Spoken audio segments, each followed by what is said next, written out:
কোথায় যাওয়ার আগে যেমন গুছগাছ ও ধোয়াধুয়ি থাকে, তেমনি কোথা থেকে ফিরে আসলেও বন্ধুরা ধোয়াধুয়ি গুছগাছ থাকে।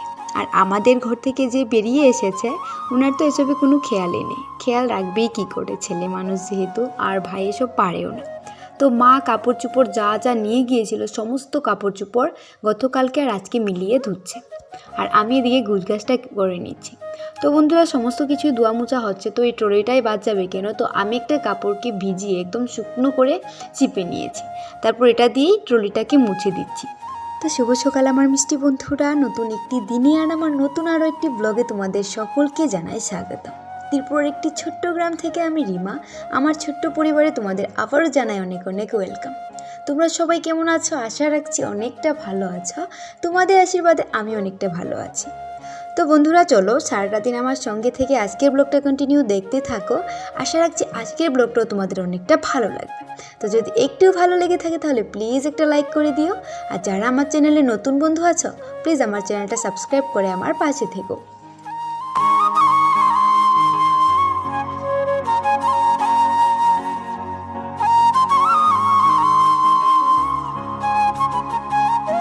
আমার অবস্থাটা তো তোমরা দেখতেই পেলে, একদম স্ল্যাবের উপর উঠে আমি পরিষ্কার পরিচ্ছন্নতায় লেগেছি। তো বন্ধুরা অনেক দিন হয়েছে রান্নাঘরটা এইভাবে ডিপ ক্লিনিং করি না, তাই বন্ধুরা আজকে আমার আর মনটা মানছিল না যে না আজ করবই।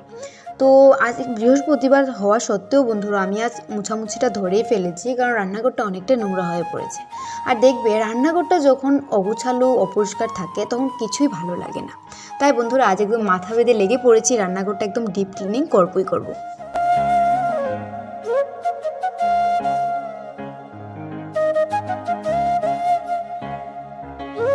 এই জায়গাটা মুছতে এসে বন্ধুরা কিছুদিন আগের কথা মনে পড়ে গেল, যখন আমাদের মেন ঘরটা ঠিক হচ্ছিল, টাইলসের কাজ হচ্ছিল, তখন আমি আর মা এই সরু জায়গাটাতে শুয়েছিলাম।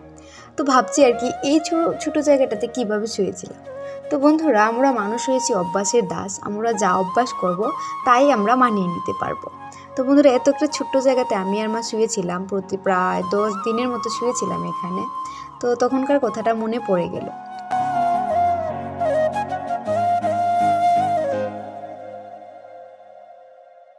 ঘড়ির কাঁটা প্রায় 12টা ছুঁতে চললো।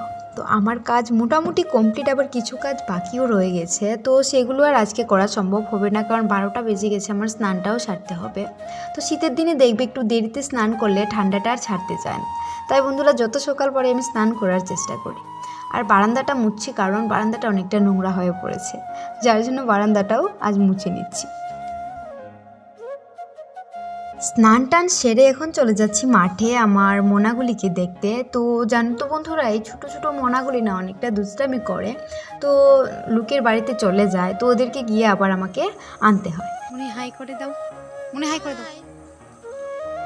ভর দুপুরে কেন মাঠে বসে আছি, যদিও রোদ পোহাচ্ছি, তারপরও বন্ধুরা একটা ঘটনা হয়েছে কি জানো, আমাদের জায়গাটা কিন্তু আমাদের নিজের না। হ্যাঁ আমরা টাকা দিয়ে কিনেই বসেছি, কিন্তু এটা কিন্তু ফরেস্ট রিজার্ভ জায়গা। তো এই জায়গার কোনো আশা নেই, যখন বলবে তখনই উঠতে হবে। তো আজকে হয়েছে কি, ফরেস্ট থেকে কিছু ডিপার্টমেন্টের লোক এসে এখানে বলছে যে একটা নার্সারি করবে।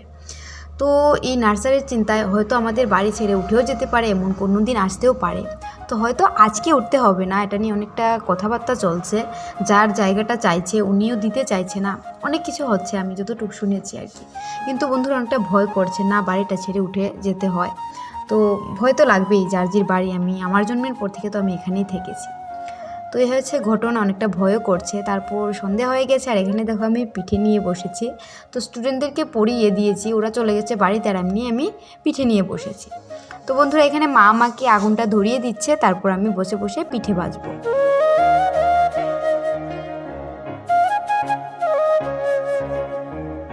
তো বন্ধুরা দুপুরে যখন আমরা মাঠে ছিলাম তো আমাদের পাড়ার মানে কিছু আমাদের এই সাইডে যে লোক আছে তো আমরা সবাই মাঠে গিয়েছিলাম আর সবাই বলছে যদি আমাদেরকে উঠিয়ে দেয় আমরা তো একসঙ্গে আর থাকতে পারবো না।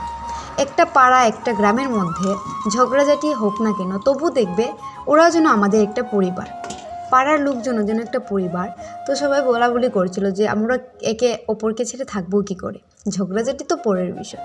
তো ঠিকই কিন্তু বন্ধুরা ঝগড়াঝাটি লেগেই থাকে, একটা ঘরেও কিন্তু ঝগড়া হয়, তারপরে সবাই মিলেমিশে থাকে যেমন, তেমনি গ্রামটাও কিন্তু একটা পরিবারের মতো। কারো কিছু হলে যেমন কারো ভালো আমরা দেখতে পারি না, আবার কারো খারাপও কিন্তু আমরা দেখতে পারি না। তো এখানে দেখো আমার পিঠেগুলি মালপোয়াগুলি অনেকটা সুন্দর হয়ে ফুলছে।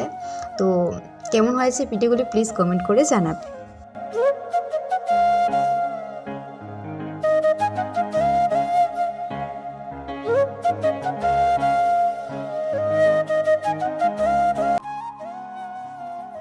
কাকা চিপসের প্যাকেটের মধ্যে করে নিমকি নিয়ে এসেছে। আমি প্রথমে ভেবেছিলাম চিপস নিয়ে এসেছে, কিন্তু না, নিমকি ভেজেছে তো নিমকি নিয়ে এসেছে। তো এখানে দেখো আমি চিপসের প্যাকেটটা সমেতই রেখে দিয়েছি।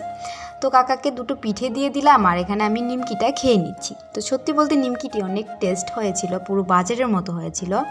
মা এদিকে দেখো রাতের খাবার আয়োজন করছে। তো মা এখানে বানাবে ডালের বড়া, যার জন্য ডালগুলি দিয়ে দিচ্ছে মিক্সিতে, আর এদিকে ভাত বসিয়ে দিয়েছি কুকারে। তো দুপুরের মাংস তরকারি আছে, তো এই দিয়েই আমাদের আজকে রাত্রটা চলে যাবে। তো মা আর কাকা গল্প করছিল, ওই যে দেওঘরের গল্প অনেক দিন চলবে।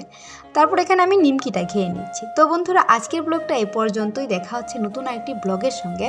আজকের ব্লগ ভালো লাগলে অবশ্যই লাইক কমেন্ট অ্যান্ড সাবস্ক্রাইব। তো আজকের মতো টাটা।